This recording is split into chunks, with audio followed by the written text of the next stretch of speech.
Bonjour, êtres du petit peuple, elfes, fées et corrigans. Un grand merci à tous les nouveaux abonnés ainsi qu'aux anciens. Merci beaucoup pour vos likes, vos partages et commentaires qui sont très importants pour faire grandir cette chaîne. Donc, un grand merci à tous ceux qui participent.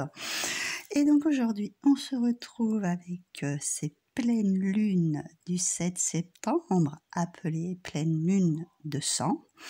En fait, elle est appelée comme ça parce que on va avoir une éclipse lunaire et donc ça va cacher la lune pendant, comme c'est pendant les éclipses, hein, elle va être cachée pendant un certain temps et va donc donner cette cachée par la Terre et donc donner cette teinte rouge. Et en fait, c'est aussi la période où elle marque la fin d'un cycle et le début d'une nouvelle période. Donc, je trouve que ça tombe très bien pour ce mois de septembre. Et là, il y a beaucoup de choses qui vont se rentrer en corrélation les uns avec les autres, puisque on a cette pleine lune de sang. Dans la foulée, on va avoir le portail du 9-9 qui sera du 9-9-9, qui sera aussi une fin de cycle. Et ensuite, on a pour le 21 septembre, l'équinoxe de Maybonne. Donc, ça fait beaucoup de choses, tout ça. Pour conclure sur ce mois de septembre, va être très intense. Vous avez déjà les énergies que je vous ai fait pour le mois. Donc, pour ceux qui n'ont pas vu, je vous le remettrai en lien. Je vous invite à le voir. Et donc, on va commencer tout de suite avec le petit oracle de Merlin et le petit oracle de la fée Morgane. Comme je trouvais que c'était une pleine lune qui était intense, je me suis dit que j'allais vous prendre un message de chaque. Donc, avec Merlin. Je vais essayer de focaliser. Les 9 gardiennes d'Avalon. Demande et tu recevras. Elles sont les gardiennes de l'ordre des choses. Elles s'assurent que le fil des événements se tisse et se croise comme il se doit, et au bon moment. Offre-leur ton vœu sincère, et elles te répondront à leur manière. Sois attentif ou attentive. Donc là, c'est faire vos demandes à l'univers. En plus, on est en pleine lune, donc allez-y, écrivez vos vœux et vous recevrez. Et avec celui de Morgane, je vais nous en mettre un d'un côté et puis après un de l'autre. Nous avons super la pleine lune. L'astre lunaire ouvre la porte de ton inconscient et ton intuition est aiguisée. Note tes idées, tes pensées et tes émotions sans le censurer. Elles sont importantes. Donc là, on nous parle de porte, on a l'ouverture de portail qui se fait juste derrière. Donc l'intuition va être vraiment très présente. Qu'est-ce qu'on avait ? Nos demandes qui sont juste avant. Donc nos pensées, nos idées, tout ce qu'on a envie de mettre en place. Il y a même les émotions. Il n'y a pas... comment on s'appelle ça ? On y va, on fonce en fait, on en profite, c'est une super période. J'avais dit que ce mois de septembre, il allait donner. Donc là, il y a vraiment, voilà, tu demandes et tu recevras.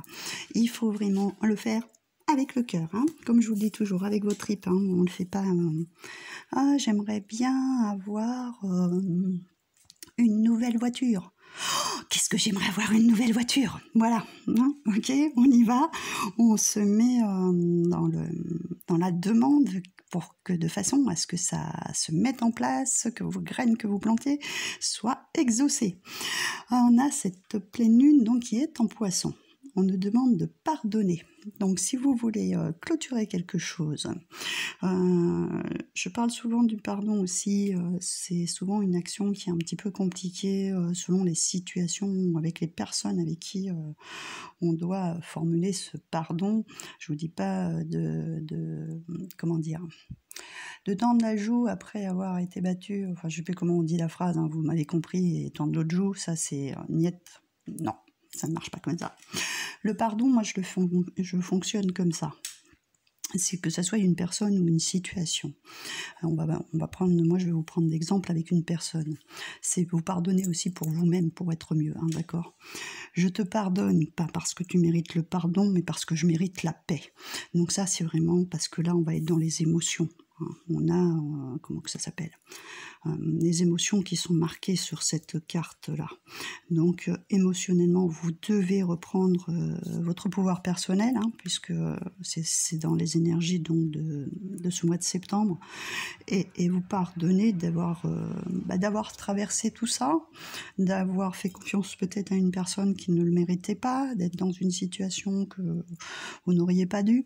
Des fois, on a des épreuves sur notre parcours de vie, c'est pour apprendre quelque chose. Donc, pardonnez-vous à vous-même. Donc, 7 jours plus tard, nous serons en Gémeaux. Dégagez votre esprit, soyez libre. Pour faire vos demandes à l'univers, il faut que l'esprit soit libre et soit léger, d'accord? Le Gémeaux est un signe d'air, donc de légèreté. Donc, il faut dégager tout ce qui ne convient plus. C'est vraiment dans l'état d'esprit, puisqu'on est en chiffre 9, on dégage ce qui ne fonctionne plus. Et là, on a, en 10 jours plus tard, là, elle sera en Cancer et on nous demande de faire une pause. Une fois qu'on a fait le bon nettoyage, qu'on s'est pardonné aussi à soi-même, des épreuves qu'on en a traversées, qu'on se sent un petit peu plus léger sur ce qu'on doit mettre en place, on fait une pause. On relâche, d'accord? C'est aussi, on fait pareil avec les demandes à l'univers. Vous demandez à l'univers, vous faites votre demande, vous demandez votre vœu, que ce soit une voiture, que ce soit une relation, une maison, ou des travaux, ou je ne sais quoi. Vous faites votre demande, après on lâche, on laisse les choses se mettre en place. On passe d'abord à l'action et après on lâche. Alors du coup, la suite, nous avons... C'est pas l'éclipse lunaire, mais on nous parle d'éclipse solaire. C'est très intéressant, hein, elles sont gentilles, elles sont bien sorties aujourd'hui. Hein.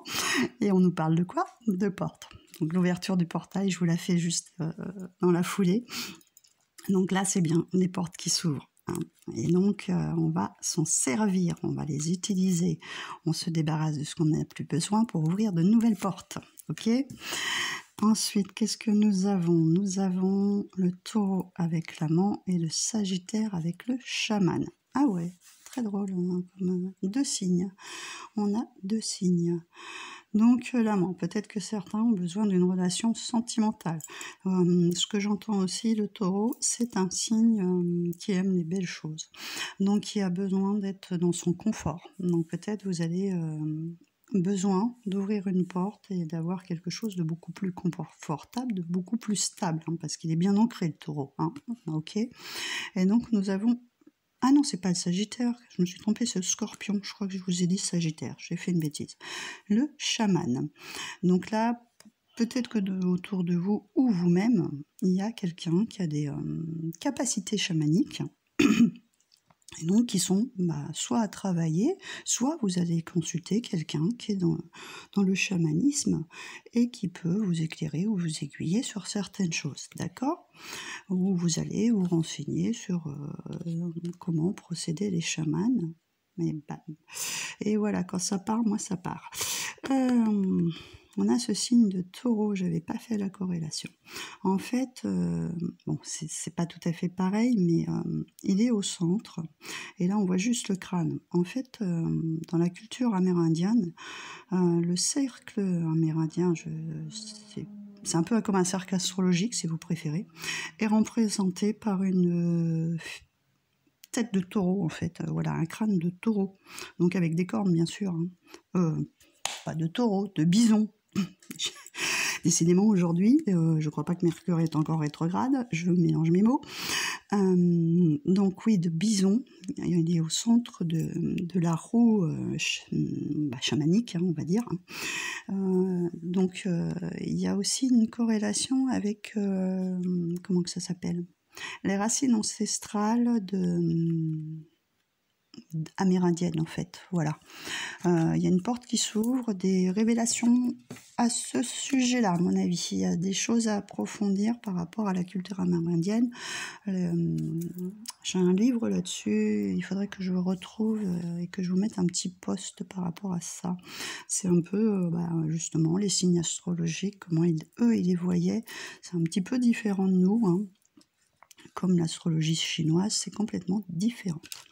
Alors, on va continuer avec un petit message de Claire de Lune. Hop, voilà. Donc, nous avons la gratitude. Demande et tu recevras. On dit merci. On dit merci. La maison. Ok, avec ce bâton de sauge. Et on a la lumière. Donc là, dans ce petit message, ce qui me vient en premier, c'est déjà remercier des bonnes choses que vous avez dans la vie, que vous recevez, de vous protéger, de vous purifier. Bon, ça, je vous fais confiance quand même, on va faire vos bulles de protection, protéger votre environnement, protéger votre maison, ce qui importe aussi avec la sauge, le sang de dragon, le palo santo et de petites incantations qui sont propres à vous-même. Hein. Chacun fonctionne à sa façon, tout le monde est différent. Donc vous pouvez dire vos propres phrases afin de nettoyer et purifier vous et votre environnement. Et ça va permettre aussi, quand on fait ces demandes qu'on demande à l'univers et qu'on est bien protégé, d'avoir des choses, vous pouvez faire des demandes, des questionnements et aller être éclairé par rapport à vos questionnements. Vous allez recevoir des réponses, d'accord ? Vos guides vont vous entendre, de quelque nature qu'ils soient, ok ? Alors ensuite, on va continuer avec le Lunae Lumen. Je ne me suis pas trompée, j'ai regardé le nom avant pour pas... Je l'inverse tout le temps celui-ci. Nous avons la sensibilité, la fragilité qui vont ensemble et le sacrifice. Alors, attention à ceux qui sont très sensibles, qu'on ne profite pas de vous, parce que certaines personnes pourraient vous sentir assez fragile. Vous avez vu, elle a encore une petite... la petite fille aux allumettes, hein. Elle a cette petite lumière qui est là, qui l'éclaire. Les réponses sont à l'intérieur de vous. Si vous sentez qu'il y a certaines personnes qui veulent vous manipuler ou qui vont se servir de votre sensibilité, ce qui est tout à fait... On est en pleine lune en poisson, hein. Attention. C'est un signe hypersensible, qu'il faut faire, qui est très intuitif, etc. Donc, ça rejoint bien. Faites attention. Et en plus, la petite sirène, poisson, le sacrifice. On est vraiment dans cette pleine lune. Hein. Il y a beaucoup de corrélations. Et en plus, derrière, sur celle-ci, on est en cancer, c'est encore un signe d'eau. Émotionnellement, attention.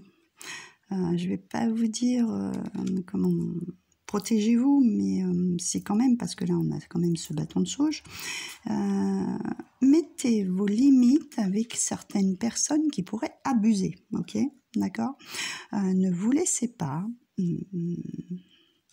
faire, voilà, tout simplement. Même si vous êtes sensible, si vous avez cette fragilité qui est qu'on peut vous manipuler, ne vous sacrifiez pas pour les autres. Ça n'est absolument pas nécessaire. Vous n'en aurez aucune reconnaissance, qui plus est. Donc, ne vous sacrifiez pas, hein, d'accord ? Ayez un avis éclairé, d'accord ? Vous savez intérieurement qui peut vous manipuler, qui peut se servir de vous, qui peut vous utiliser. Et au dos du paquet des petits fantômes, là, on a le départ. Donc, on est en fin de cycle, on va ouvrir des portails, on va partir sur des nouveaux départs. Waouh! Et pas n'importe lesquels, parce que derrière, on a celle-ci, qui est la meilleure carte du jeu, en fait. Donc, il y a vraiment quelque chose d'assez impactant pour ce mois de septembre. Donc, mais j'espère que vous avez bien bossé les mois d'avant, que vous avez fait le travail nécessaire pour avoir un super mois de septembre parce que ça va déménager. Et donc, qu'est-ce que nous avons en lune rouge? C'est génial. Il veille. Alors ça me fait très rire aussi parce que je vous ai fait un post là ce week-end avec les plumes. Et depuis ce post, j'en suis au moins à ma 3e que je vois tomber du ciel. Petite plume blanche, donc je suis bien accompagnée. C'est un chiffre 22, c'est un chiffre maître. Donc il veille et il nous protège. De l'autre côté, donc sur ce mois, on a une très grande protection, juste au-dessus de notre petit bâton de sauge. C'est pas croyable ça? Alors, je vais aller vous lire son message à celle-ci. Nous voilà avec de très beaux messages pour cette pleine lune. De toute façon, avec une éclipse, forcément, ça pouvait être que remuant. Et très bousculant. Et avec l'ouverture de portail qui va suivre, ça va déménager, comme on dit. Alors, l'aide tant attendue arrive. Tu as certainement traversé un moment de doute ou de solitude. Tu t'es lamenté, ne sachant plus quel était le bon chemin, et tout à coup la lumière t'inonde. Peut-être auras-tu la sensation d'un alignement des planètes, enfin. Ça, s'il n'y a pas un merveilleux alignement là, c'est pas possible non plus. Qui débloque la situation et te permet d'avancer. Ou peut-être vas-tu plus concrètement recevoir un coup de main d'une personne imminente qui va t'aider à y voir plus clair, n'est-ce pas? Et à faire fructifier tes projets. Quoi qu'il en soit, tu sors de l'ornière et tu te sens épaulé. La petite question lumineuse, à quel moment de ta vie t'es-tu senti le plus protégé? À vous de cogiter. Voilà. Donc je vais finir sur ça. Et puis je vais vous retrouver pour la prochaine vidéo de l'ouverture de portail. Et je pense que nous allons avoir des petits messages complémentaires et je pense très très très très importants et très bousculants. Déjà ceux-là sont assez surprenants. On a la pleine lune qui est sortie, on a la porte, on a le poisson avec ses émotions, la lumière, les choses à éclairer et on est très bien protégé. Voilà, je vous dis à très bientôt pour l'ouverture du portail.